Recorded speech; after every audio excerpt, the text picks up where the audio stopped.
Hello and welcome to Fortify Step by Step's leadership training. My name is Tanya Torp and I am the Executive Director of Step by Step. This session is entitled Profiles on Step by Step Moms. And in this session, you'll learn a little bit more about some of the characteristics of their lives, some of the things that they face as young mothers, and what their children are facing as well. And we'll walk through some case studies together.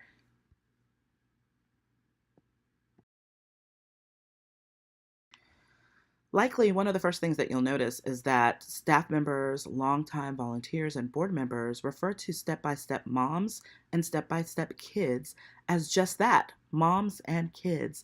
They are not clients and they are not patients.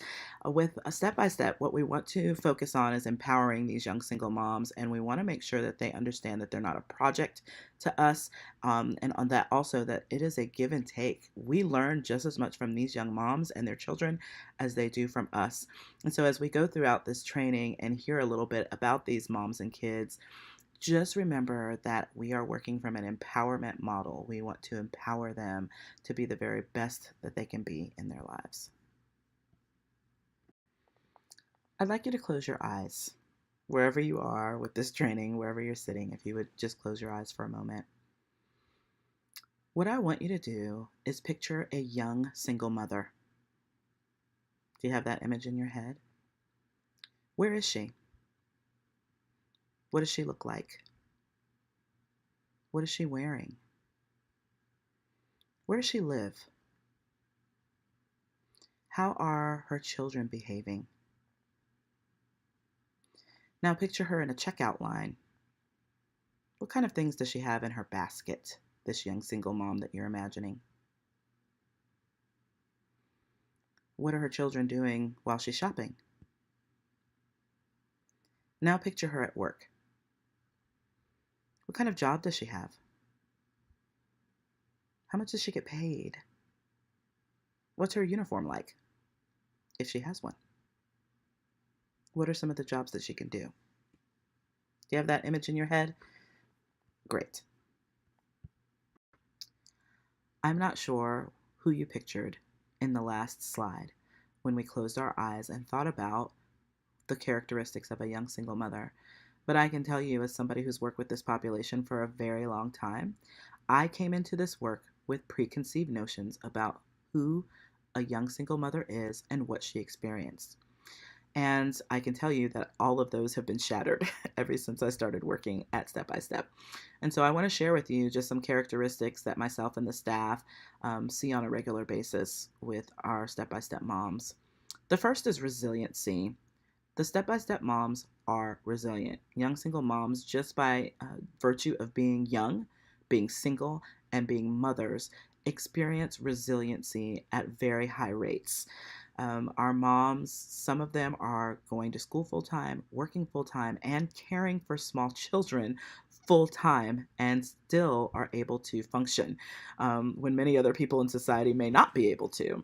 These young single moms also, when they experience setbacks and when they experience triumphs, are able to jump right back into life very quickly, and they have a high level of resiliency. So that's a word that we don't often associate with young single moms, but they are indeed resilient. The second is that they're hilarious. Volunteering with us means that you will laugh a lot.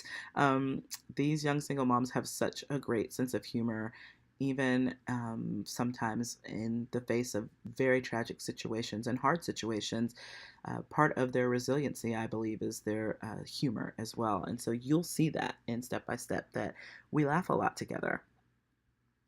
Not all young single mothers are the same. And what we mean by that is oftentimes we think of young single moms as living in poverty. And in fact, many of them do live in poverty. And we'll discuss that in some slides going forward. But not all of them do. We also think about them as not having very supportive family members or friend circles. And that also is not true. They don't all come from the same backgrounds. Many of our young single mothers do have a lot of support in their lives outside of Step by Step, and they come because they enjoy it, because they get to be around other young single mothers who understand exactly where they are in this phase of life and have some of the same situations and questions that they have. And so, not all of our moms have the exact same background or things that happen in their lives. And so, that's important to understand. The fourth is that they're not stereotypes. And oftentimes, when we do that exercise with in person trainings where I talk to our volunteers about what they saw when they closed their eyes, oftentimes people picture a young single mom as a young girl of color. They picture a young single mom as somebody who's not able to have great parenting skills, particularly in public.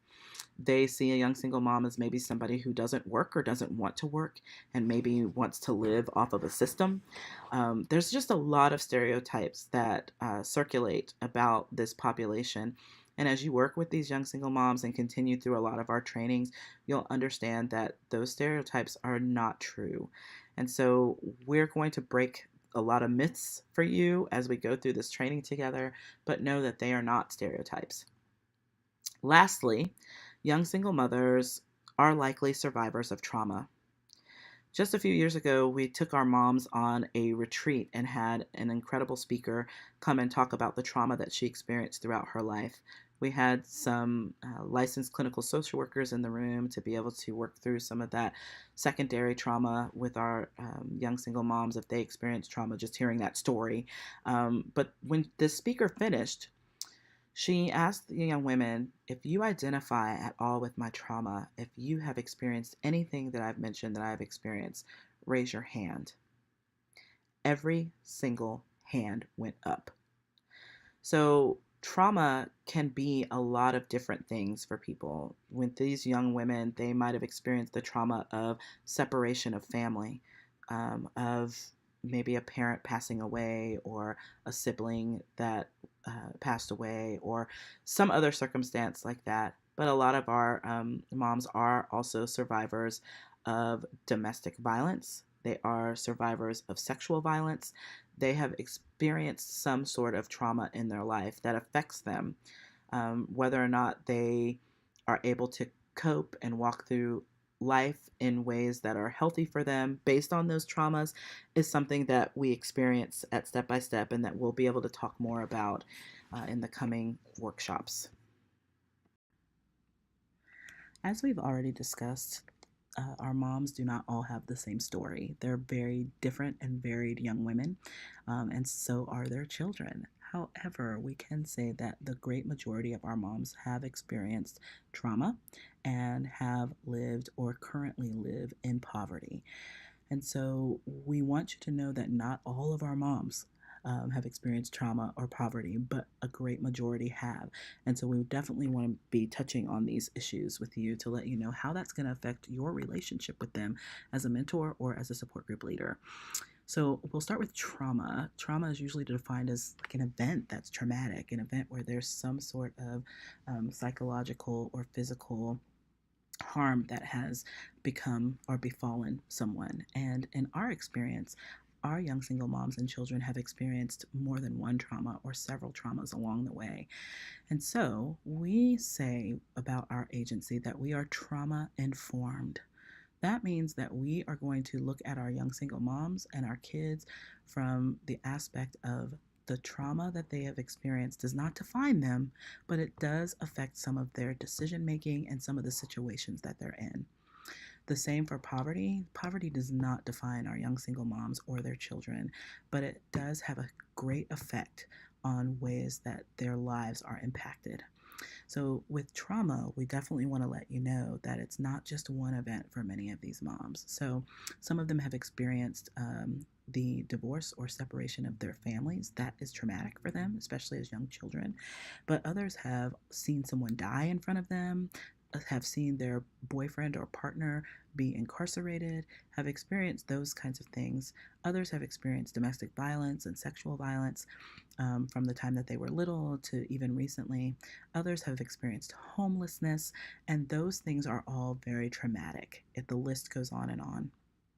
And so, what we want folks to understand going through this training is that your relationships are definitely affected with our moms by that. If you're a mentor or a support group leader, they might not trust you right away because they're not quite sure if they can trust you. They might also take one step forward and you cheer for them and you're so excited, but then in another area, they take several steps back and you get sad and wonder if what you're doing is effective or how you're effective in the work that you're doing with them if they're taking steps backwards. So, what we want with this particular slide is just to let you know that the relationships that you have with the majority of our mothers will be affected by trauma and poverty, but God is bigger than both trauma and poverty. And these relationships that you are making are actually making a difference, making a dent in some of the effects of trauma and poverty. And so we need you to know that going in. In this first slide, you'll also recognize the Fayette County homeless students. Poverty affects our homes for these young single moms and their children in some pretty drastic ways. But one of the ways is definitely homelessness. And if you look at the number of students, homelessness is continuing to climb in Fayette County, which is where we serve our young single moms. And so many of our moms are couch hoppers. We've taken many to different shelters around town with their children. We actually have a whole entire shelter here in Lexington called Arbor Youth Services that is simply devoted to young people that do not have anywhere to sleep at night. And so a majority of our moms have experienced that kind of pressure in their lives, and that definitely affects them. More than 60% of young unmarried mothers live in households that qualify as being in poverty. 1 in 4 young mothers will need government assistance programs within 3 years of their child being born. Most of the time, what we have found at Step by Step is that moms need help immediately, even before the child is born. If they come to us pregnant, they're going to need WIC, they're going to need housing, they're going to need a crib, they're going to need to be able to keep their child safe. Many things that go into that. And so they oftentimes definitely need assistance in the first couple of months. Being a teen mother also means having less access to educational programs, which ultimately affects their ability to provide later on in life. What we have found is that being poor is expensive. Many of our young single moms have to go from agency to agency to agency to get the things that they need, but they don't have transportation. And so, what that means is it often takes hours upon hours to do something that many people that have transportation or already have the resources or access to how to access those resources can do it in a much shorter time. And so, what we find is that oftentimes they just give up because they know how difficult it is, or they live in a mode of survival. And we'll talk a little bit about that in the next slide. But being in a survival mode is what we call it at Step by Step, is that they know that they have these needs, but they're so hard to get the access to the things that are going to assist them. That is what Step by Step is here for in a lot of ways. When you work directly with a young single mom, in as a support group leader or as a mentor, please know that Step by Step is the front line for you. So if they need a referral for God's Pantry, if they need emergency childcare, if they need anything that is not in your purview, they come to us directly. That is what our staff is there for and what we are trained to do. But it is very, very expensive to be poor. And imagine not only experiencing poverty, but also having mental health needs that go unaddressed because you've experienced traumas in your life. Both of those things can make it incredibly difficult for you to move forward in your life. I'll also mention here that our staff has taken a training called Bridges Out of Poverty. It's a very famous book and a training by Ruby Payne. And it talks a lot about how do we move people from poverty to actually being able to sustain themselves and to stay healthy.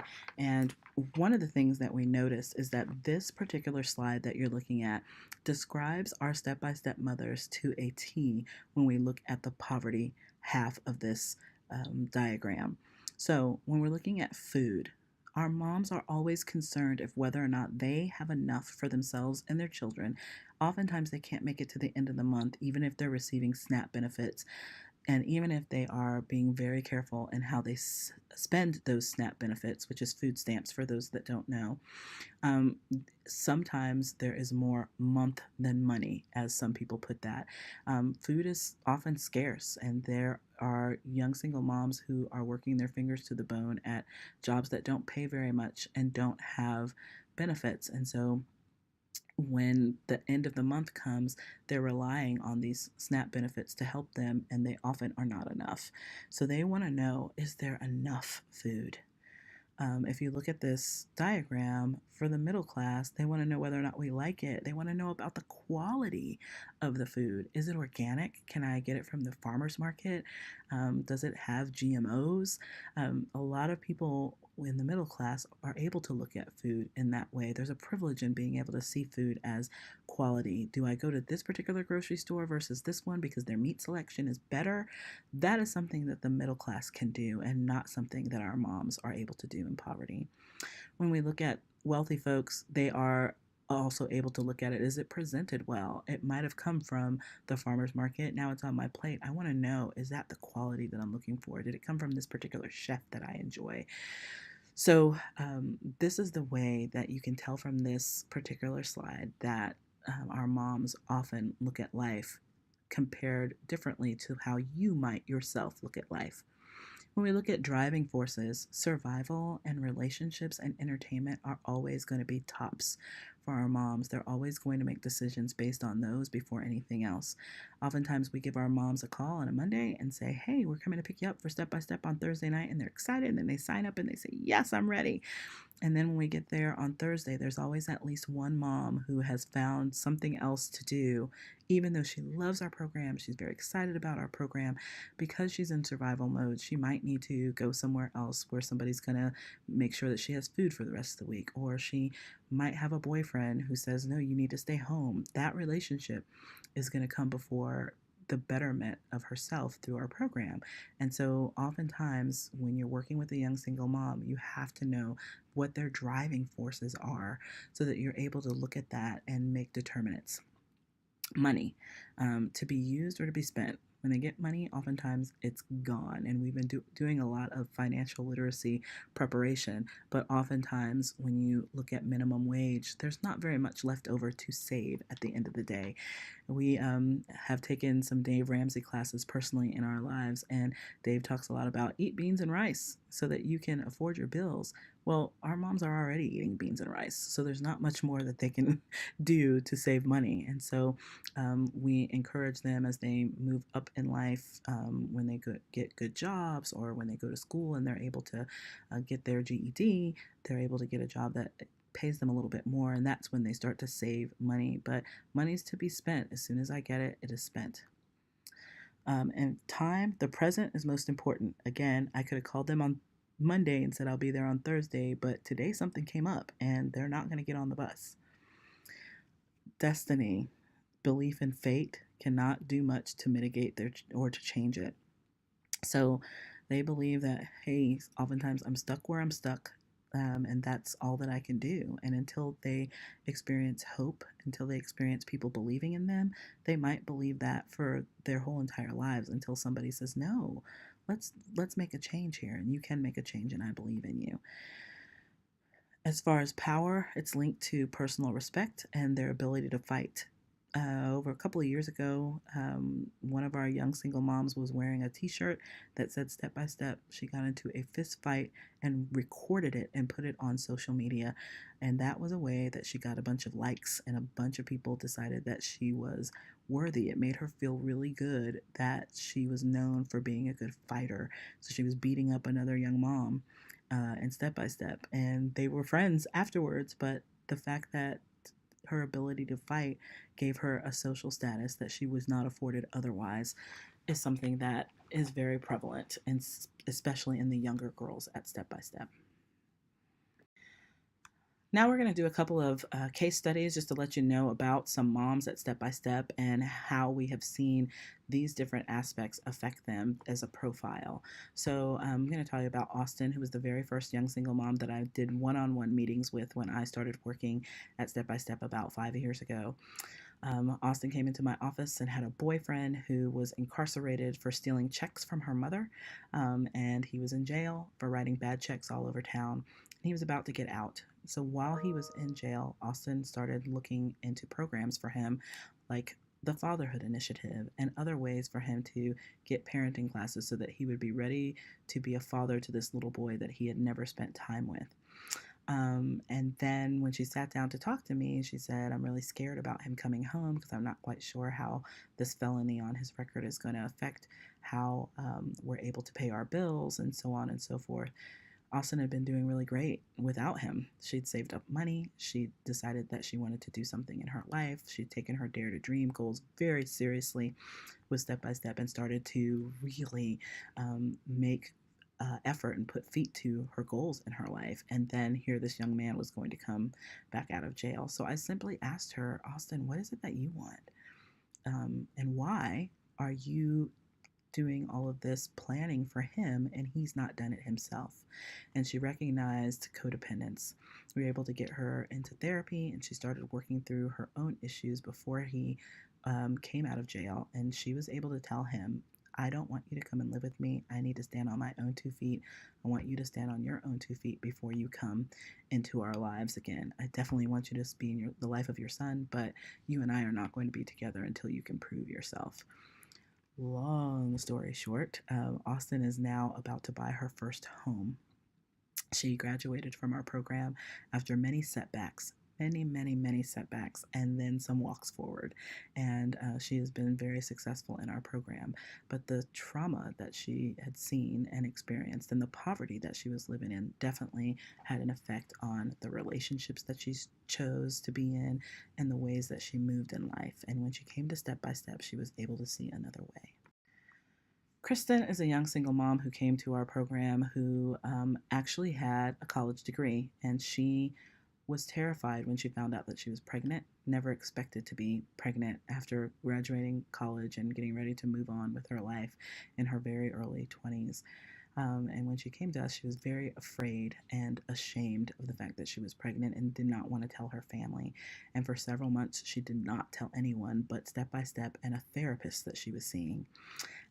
She came and got involved in Step by Step, got a great mentor who spoke into her life and let her know just how much she could achieve and let her know that she could be on the right track, and just walked alongside her, loved on her, prayed with her. And pretty soon she was definitely, after being able to tell her dad, recognized that she had real supports in her life, not just Step by Step, but her family was there to support her. Kristen just got hired with a government job recently that's going to be able to allow her to care for her daughter in ways that she never could have hoped or imagined. She had that support, but in the beginning, she really thought for her what was traumatic was the pregnancy itself, being involved with this young man that she was involved with. She never really saw a future with them, but she was really scared when she got pregnant, and that was the traumatic event for her. And now she's able to take care of herself. Mari came to us just very broken. She is somebody who experienced sexual violence in her life as a very young child, and then again sexual violence as a teenager. And in fact, the child that she ended up giving birth to was the direct result of sexual violence. She lived in a lot of chaos and turmoil as she grew up. Her mother experienced domestic violence from a lot of different people, and so Mari saw all of that. So when her child was first born, she did not connect with her child at all. She didn't want to feed her, didn't want to have anything to do with her. And in fact, she is a case that we had to call Child Protective Services. We called the Cabinet for Health and Family Services to let them know that we were concerned for her and her child and the way that she was not bonding with her child at all. We had several discussions with her and got her involved in some programs, including the HANDS program, to teach her how to be a good mother. And then she took our parenting classes as well, got connected with her support group, and really started to open up about what she was experiencing in her life and wanting healing. Mari is now walking into a space in her life where she is wanting to complete her GED, and she's making strides to do that. She has cut off ties with some pretty toxic people in her life, and she has decided that she wants a future for herself and her daughter. She has some goals that she's setting aside, and she's ready to go for them. She's made vast improvements in her life, including no longer living in a homeless shelter. She has her own apartment, and in fact, is now looking for an even better apartment now that she has a steady job. So, watching her and knowing that she was definitely affected by many different traumas and definitely poverty, watching her overcome because she had the support of her support group. She had emergency referral services with us for several times with the staff where she didn't have enough food in her pantry for us to be able to call and make those referrals for her were actually pretty huge. And so to know that consistently she could count on us to be there when things were hard, but to also celebrate her victories was something that helped push her forward. And she says that of step by step, that we are there no matter what. And so, as you begin to embark on your relationship with us as a staff, know that there is an expectation set by former step by step moms and volunteers that we will do what we say what we're going to do, and we will be there for these young moms when we say we're going to be there. If we set a time to show up with them, unless an emergency happens, we show up. Because what they've experienced in poverty and trauma is people who don't show up when they say they're going to. When we commit to this program, we're going to commit. If we say we're going to mentor them for a year, we're going to commit to that 1 hour a week for a year. We're not going to let them down. And so that is something that they have come to rely on and expect from us, and it has helped them to become successful. Even when there's setbacks, they're able to move forward. Lastly, I just want to share that the staff is definitely here to help and also to definitely shape your relationship with these young single mothers. We're going to work with the moms outside of your mentor sessions and outside of your support group meetings. We meet with them in their homes on a regular basis to go over their goals and their dreams, but to also just see how they're doing, see how their kids are doing, to encourage them if they have questions, to meet them where they're at.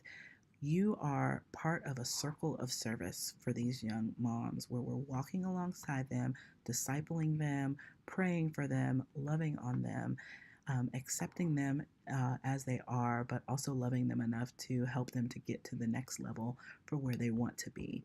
And that is a part of what the staff is here to do, to take care of many of the things so that you don't have to do those things, that you can just have great relationships and great conversations with these young moms.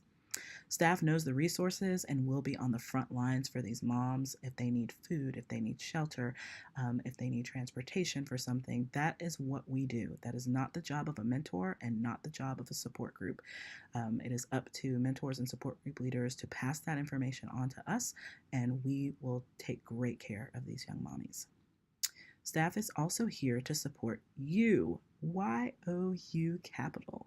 We are here for you. If you get frustrated, overwhelmed, if you feel like secondary trauma where you have seen someone be in trauma is beginning to affect you, that is where you come to us and let us know. We will never leave you hanging. If you have a question, no matter how minute you think the question is, or you think it's a silly question or unimportant, we want to hear from you. We want to hear that we're actually able to support you as well. Part of your support is definitely going to be coming to those monthly training sessions that are our leadership meetings. They last usually about 2 hours, but we pray with one another and for one another. We discuss the moms and where they're at and how we can be of more service. We find out from you if there are things that we're missing, in how we serve you, and we are there for each other and there for you. So just know that no one does anything alone when they're working with our moms and our children. We're here to be a team and a team of support and a circle of care together. We just appreciate that you are walking alongside us in this phase of our program, that you've chosen to be with us, that you've chosen to be a part of our team. You could do any other volunteer opportunity, and you've decided to be here with us. We just ask that you are fully here and fully present, and we will meet you where you're at as well. Thank you so much.